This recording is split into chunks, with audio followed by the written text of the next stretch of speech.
ஐஸே ஐஸே cup ice பால் ice cone ice ஐஸே ice வாங்கினா வேணாப்பா. வேணாவா? ஏயா வெயில்ல இப்படி வறண்டு போய் கிடக்குறியா? வெக்கமா இல்ல? அதுக்கு ஐஸ்கிரீமை வாங்கி வாயில் வச்சு சுத்தினா தொண்டை வறட்சி கம்மியாகும்ல. முடி வேற நரைச்சி போயிருக்குது, ஆள் வேற இழைச்சி போயிருக்குற. ஒன்று வாங்கினா ஒன்று ஃப்ரீயாக தரேன், பொழிச்சு போ. சரி, உன் வயசுல என்ன ஸ்பெஷலு? நக்கி நக்கி சாப்பிடலாம். எது? அவ்வளோ நல்லா இருக்குன்னு சொல்ல வரேன். ஐஸ்கிரீம் வச்சா வாயில் குச்சி மட்டும் தான் பேலன்ஸ் இருக்கும், மிச்சமான ஸ்டொமக்குள்ளே போய் லேண்ட் ஆகிடும். காண்டாவத்துக்குள்ளே ஐஸ்கிரீமை வாங்கு. ஒரு மாதிரி பேசுகிறான். மங்களமா வேணாவா? நான் வாயிலேருந்து வயிற்று வரைக்கும் பேசினுக்கிறேன், இப்படி பைத்தி மாதிரி வச்சுனுக்கிற.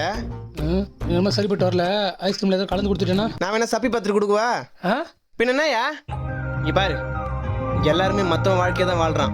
அவன் யாரும் தேடி கண்டுபிடிக்காத வரைக்கும், கண்டுபிடிச்சதுக்கு அப்புறம் தான் அவன் வாழ்க்கையை அவன் வாழ்றான். இப்போ என்னதான் சொல்ல வர? ஒரே ஒரு ஐஸ்கிரீம் வாங்கிக்கினேன்.